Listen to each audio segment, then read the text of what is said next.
कोट लालू में जुड़तू मुक़ाबले में क़त्ल कयल नौजवान जे वारसन पुलिस विच में 2 कलाकनि ताईं जारी रहंदड़ ॻाल्हियूं नाकाम थी वियूं आहिनि। शर बिरादरीअ जे 3 मक़तूलनि जे वारसनि सां ॻाल्हियूं बिना नतीजे ख़त्म थियण खां पोइ DIG सखर पारां उमाणियल टीम वापसि रवानी थी वई।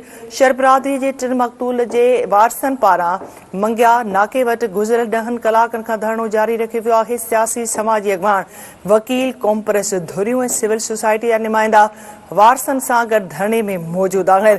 कोट लालू में जुड़तू मुक़ाबले में क़त्ल कयल नौजवाननि जे वारसनि पुलिस विच में 2 कलाकनि ताईं जारी रहंदड़ ॻाल्हियूं नाकाम थी वियूं आहिनि। शर बिरादरीअ जे 3 मक़तूलनि जे वारसनि सां ॻाल्हियूं बिना नतीजे ख़त्म थियण खां पोइ DIG सखर पारां उमाणियल टीम वापसि रवानी थी वई।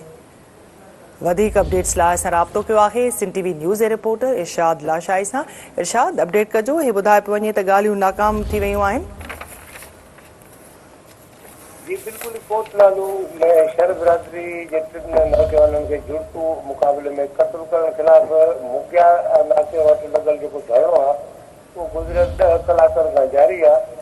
जॾहिं DIG सखर पारां मोकिलियल मुज़ाकराती टीम जंहिंमें DSP हफ़ीज़ मंगणेतो ऐं SHO नूर मोहम्मद लगारी जेके आहे उन्हनि जी अॻुवानी में उहा धरणे वारे हंधि पहुची 2 कलाकनि ताईं वारसनि सां ॻाल्हियूं कयूं।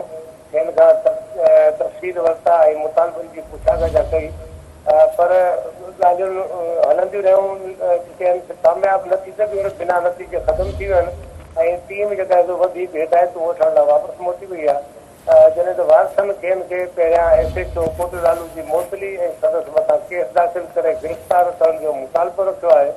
ॿिए तरफ़ वारसनि सां गॾु सियासी समाजी अॻुवान, वकील, कॉम्प्रेस अॻुवान, सिविल सोसाइटी ऐं रहवासी वॾे अंग में धरणे वारी कैंप ते मौजूद आहिनि ऐं धरणो जेको आहे सो मुसलसिल जारी आहे। ठीकु आहे इरशाद, अपडेट करण लाइ वॾी महिरबानी।